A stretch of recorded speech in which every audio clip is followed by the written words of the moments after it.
Governor of Niger State, Honorable Hon Bago, has revealed that activities of banditry spring up in the state due to the rich endowment of mineral resources in the state.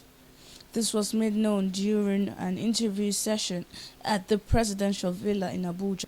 Honorable Bago further disclosed that the state is putting in their best to harness their potentials and make good use of their resources, and to also put in place their well prepared strategy to put an end to banditry. However, he mentioned that more females will be added into the political space in the state. Also said that people in correctional homes will be positively engaged. Yes, if you agree with me, Niger State has a lot of ungoverned spaces, and we're agrarian. And in our strength is agriculture, so we intend to cultivate most of the ungoverned um, land. We have a lot of body of water across the state. We want to encourage irrigation farming, and that's why we are collaborating with Mr. President to ensuring that the agri potentials of Niger State is tapped very well. So we'll harness that. However, in the interim, we are working with security agencies to making sure that we curb this menace, and by the grace of God, we'll come out tops.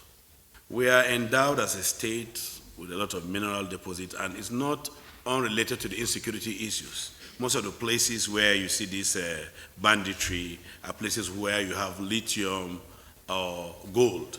So a lot of these activities, are kind of associated to why the banditry is springing up. However, yes, we will harness our mineral potentials. We don't intend to come to Abuja every day to collect FAC or jack or whatever you call it. However, but as a state, we have to put all the things in order so that we can harness these potentials. Now the state also has an SPV, the State Mining Corporation, where we are hoping to have a MOU or synergy with other mining companies so that we can harness that potential. And I can assure you in the next 1 year, we'll come out top. We don't have local governments that have been taken over by any bandits, but we have activities of banditry, cutting across some local government, especially the eastern part of Niger.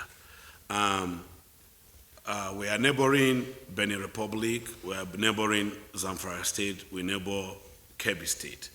And when they come through, because of the pastoral nature of Niger State and that area of Amali, a lot of pastoral activities happen there, and bandits come around there.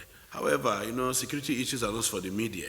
We have our strategy, and we've started implementing it, and we have the blessing of Mr. President and the service chiefs, and I'm sure we'll get there.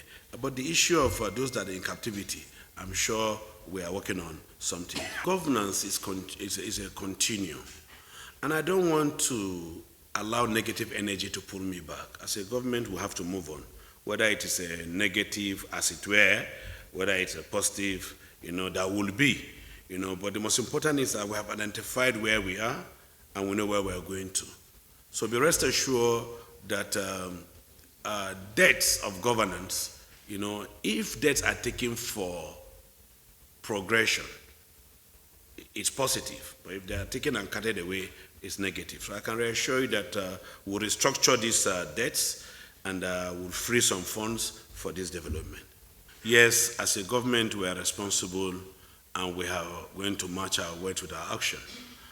We are going to, first and foremost, we have signed into, we have given an executive order to change all the secretaries of the local government councils to be female. That we are going to implement.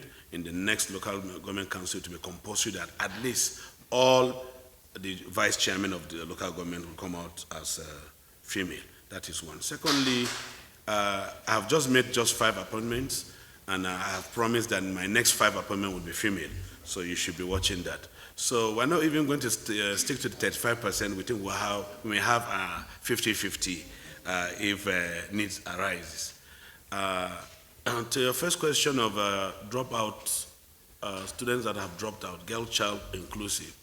Yes, it's still associated with this insecurity, and we are bringing technology to learning.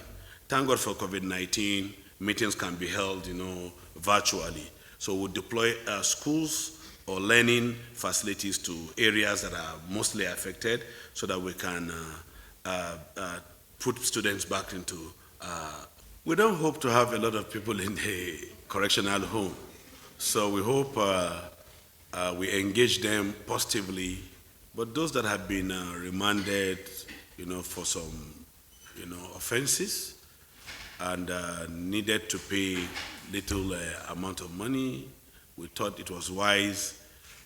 They've learned their lessons, and as a government, we should be responsible for our citizenry, and that's why we did that.